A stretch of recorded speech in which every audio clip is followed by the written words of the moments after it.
But in the wake of the scandals that have rocked Fox News and have ended the broadcast career, apparently, of Bill O'Reilly, you know, I've got to say, I was raised with the deep-seated belief that it is wrong to gloat in the misfortune of others. It is wrong to celebrate the misfortune of others.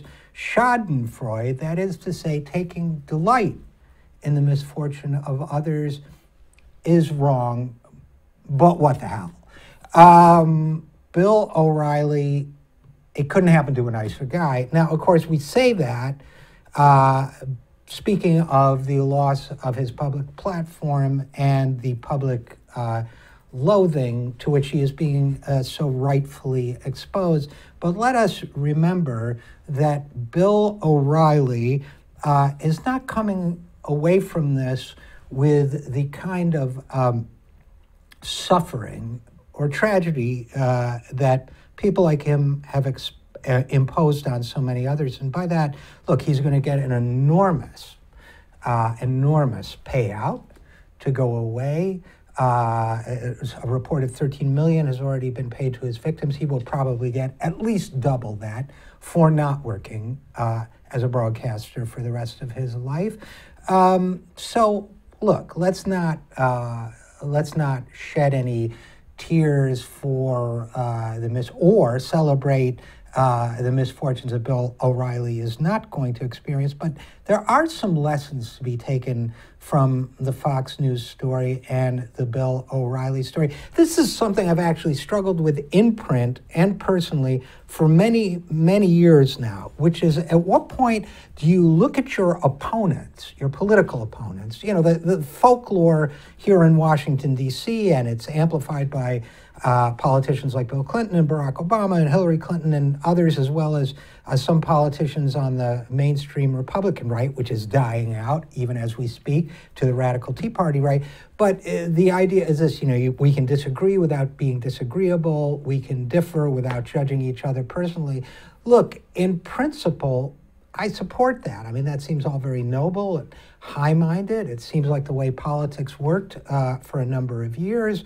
But we're up against a different kind of political opponent now, and we have been for quite some time. I think tonight's show tells us in a number of different ways how that's worked, whether it's the cheating and rigging of the system that's been going on through gerrymandering and vote suppression. That's not, you can't agree without being disagreeable to people who are rigging the political process itself and crushing democracy. And we're also talking about people, you know, I have met Republican senators, for example, including pretty right-wing Republican senators who are very nice people socially. Brad may remember, producer Brad Herring may remember when we were in New Hampshire, very nice guy, senator from, I think it was Wyoming or Idaho, very pleasant guy. I mean, I would certainly be quite polite with him. But when we're talking about people like Bill O'Reilly, when we're talking about people like so many of the people at Fox News, when we're talking about people like Trump and his team, and so many people nowadays, the Breitbart folks and so on, we're talking about horrible human beings. And I think there's no point pretending otherwise. And again, to underscore the point, horrible human being, Will, do we have that clip we played earlier? This is Bill O'Reilly. This was him talking when he thought he was not being recorded many years ago to his news program staff before he came to Fox News. Do you have that? Can we play that? Do it live! F***ing thing sucks! I'll write it and we'll do it live! I mean, that's just a snippet of it. He had a long tirade that this is part of. There are famous tirades from Buddy Rich, the jazz drummer, but he could play drums. He didn't hurt anybody for a living. These people are, and by the way, don't think that I couldn't show you people on the left who are, yell too. But we're talking about somebody who every dimension of his being seems corrupted and wrong, whether it's the cruelty he shows to the people who he considers his social inferiors, whether it's the nastiness he shows to the people he works for him, or whether it's the policies he espouses, which are hateful and mean. This is a guy who's a terrible human being. I don't think there's any point in pretending that we live in a genteel society where terrible human beings don't exist. And let's elaborate on that a little bit. Let's talk a little bit about the claims that were against Bill O'Reilly. And bear in mind, well, we'll get to that in a second. Let's talk about the claims. Bill O'Reilly paid settlements to women so that they would not speak publicly about what they had done to them. The New York Times has reported that O'Reilly and 21st Century Fox, that's Fox, paid overtime to 5 women, a combined $13 million to keep them from suing him or speaking out publicly about his sexual harassment that included verbal abuse, unwanted advances, and lewd comments.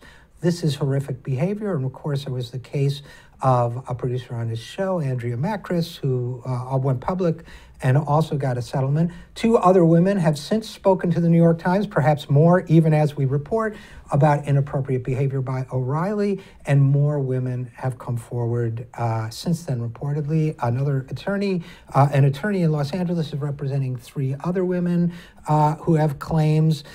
So we're talking about a guy who has a persistent pattern of mistreatment of women over a period of many years. Now, you'd think his employer might have done something about that, but then you would only think that if you did not know that his employer was one Roger Ailes. Now, Roger Ailes himself, to review the record on Ailes, he was also forced to leave after a series of charges, allegations of sexual mistreatment of women came out against Roger Ailes, and there have been many reports to suggest that Fox News had a culture of sexual mistreatment of women, and it is certainly true that even in its public face, Fox News chose to present the women on its air, and we learned this later, that it confirmed that Roger Ailes would insist on women showing their legs, revealing short skirts, shots of the legs underneath glass desks, and so on. I can tell you my own experience going to Fox News headquarters and appearing there that they seem to use superficial standards of beauty in their hiring practices. Look, it's an abusive place. It abuses people for their politics. It abuses people if they're women based on their looks. And terrible people. I guess that's the point I'm going to close with here. If you're dealing with terrible people, you cannot be surprised by terrible behavior. Now, you may also say, well, it ended well because the bad guys were forced to leave. No. The bad guys left with a lot of money, and the bad guys, in this case being Roger Ailes and Bill O'Reilly, were not forced to leave because the executives and leadership at Fox News, 20th Century Fox, or anyone in the American media is so deeply concerned or has such a high ethical standard that they simply wouldn't tolerate it in their company. They left because advertisers were leaving and it was costing them money. Apparently the lesson here is if there's no penalty for bad behavior until or unless your bad behavior starts costing us money, and then we will pay you to go away. What the American people, since the media aren't going to reform themselves, the American people have got to start reforming the media by punishing it with boycotts, by punishing it with not watching. Of course, that's not going to happen to Fox News viewership, or through making sure that the truth comes out, as it came out in this case through the New York Times, so that these people are shamed into going out of our lives forever. Yes, you can agree without being disagreeable as long as you're dealing with agreeable people. With disagreeable people, they just need to go away.